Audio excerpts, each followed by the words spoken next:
Welcome back. Bharat દેશની જીવાદોરી ગણાતી ભારતીય રેલવે અને ભારતીય રેલવેના ઇતિહાસમાં ગુજરાતના નામે વધુ એક સિદ્ધિ ઉમેરાવા જઈ રહી છે.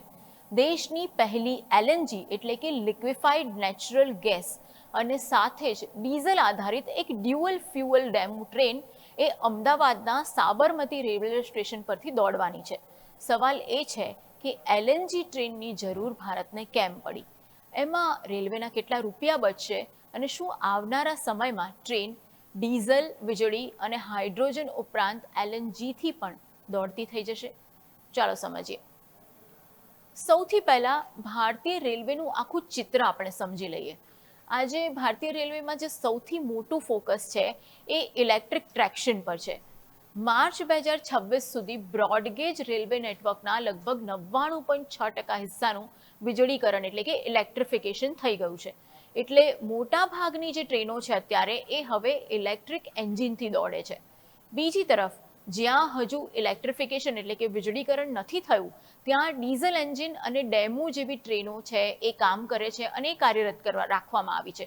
આ ઉપરાંત રેલવે હવે નવા વિકલ્પો પણ અજમાવી રહી છે. એલએનજી ડીઝલ ફ્યુઅલ જે ટ્રેન છે, ડ્યુઅલ ફ્યુઅલ ટ્રેન છે, એનું જ એક ઉદાહરણ છે. અને હાઇડ્રોજન ટ્રેન છે જે હમણાં જ તાજેતરમાં આપણે લોન્ચ કરી, એ પણ ભવિષ્યની એક બીજી ટેકનોલોજી ભારતીય રેલવે માટે સાબિત થઈ શકે છે. હવે વાત કરીએ કે દેશમાં નવી શરૂ થઈ રહેલી જે એલએનજી અને ડીઝલ મિક્સ એવી ડ્યુઅલ ફ્યુઅલ જે ટ્રેન અમદાવાદથી શરૂ થવાની છે એની. અમદાવાદના સાબરમતી ડેપોમાં ભારતની પહેલી LNG diesel dual fuel demo તૈયાર કરવામાં આવી છે. ડ્યુઅલ ફ્યુઅલ એટલે કે ટ્રેન માત્ર એલએનજી પર નિર્ભર નથી. એલએનજી અને ડીઝલ બંનેથી આ ટ્રેન ચાલી શકે છે અને આ ટ્રેનની 1400 હોર્સ પાવરની 2 પાવર કારને એલએનજી સિસ્ટમ સાથે જોડવામાં આવી છે. અને ટ્રાયલ દરમિયાન લગભગ 2000 કિલોમીટરથી વધુ અંતર છે એ કાપવામાં આવ્યું છે. આ ટ્રેનમાં ડીઝલના વપરાશના લગભગ 40% હિસ્સાને એલએનજીથી બદલી શકાય છે. 8 કોચ આ ટ્રેનમાં છે અને આ ટ્રેનથી રેલવેને જે વાર્ષિક અંદાજિત 24 લાખ રૂપિયાના ઈંધણ ખર્ચની બચત થશે એવું માનવામાં આવી રહ્યું છે. ટ્રેનની જો ક્ષમતાની વાત કરીએ તો 2200 લીટર ટાંકી સાથે ટ્રેન એક જ ભરાવમાં 222 કિલોમીટરનું અંતર છે એ કાપી નાખશે. ડીઝલ અને ગેસ વચ્ચે ઓટોમેટિક જે ઓટો સ્વિચ છે એ આ ટ્રેનમાં થઈ શકશે એવું માનવામાં આવી રહ્યું છે. ડીઝલની સરખામણીએ એલએનજીનો ઉપયોગ કરવાથી જે ટ્રેનમાંથી ધુમાડો બહાર નીકળે છે એનાથી જે પ્રદૂષણ ફેલાય છે, એમાં જે પ્રદૂષિત વાયુનું પ્રમાણ છે એમાં ઘટાડો થશે એવું માનવામાં આવી રહ્યું છે. પરંતુ એલએનજીને આપણે સંપૂર્ણપણે ગ્રીન ફ્યુઅલ ન કહી શકીએ. એ ડીઝલ કરતાં ક્લીનર વિકલ્પ ચોક્કસ છે, પરંતુ ઝીરો એમિશન ફ્યુઅલ નથી, એટલે કે સંપૂર્ણ પ્રદૂષણ મુક્ત ફ્યુઅલ નથી, જેમાં આપણે હાઇડ્રોજનમાં એવું કહી શકીએ કે કારણ કે માત્ર એમાં પાણી અને વરાળ બહાર નીકળે છે, પણ આમાં કેટલાક પ્રમાણમાં ગેસીસ પણ બહાર નીકળે છે, એટલે તેને યોગ્ય રીતે ટ્રાન્ઝિશન કર્યું કહેવાય અને એ પ્રકારનું ફ્યુઅલ આપણે કહી શકીએ.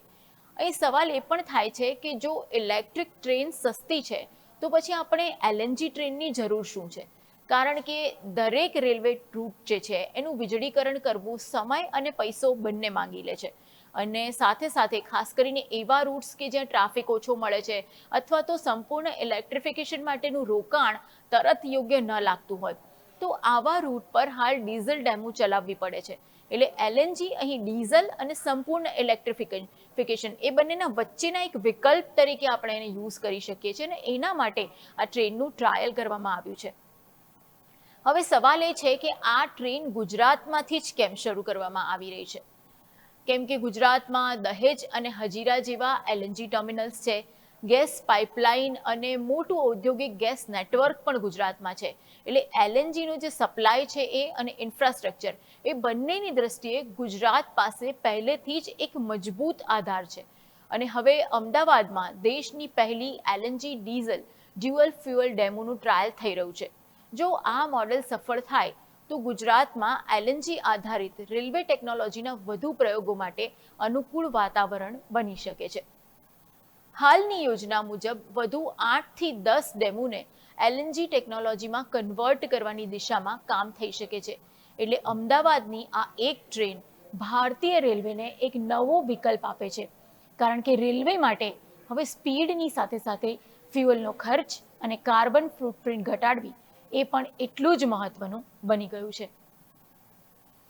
તો દર્શક મિત્રો, અહીં રોકાઈએ વધુ એક બ્રેક માટે, અને બ્રેક બાદ વાત કરીશું રક્ષાબંધનના તહેવારના કરોડો રૂપિયાના વ્યાપારની.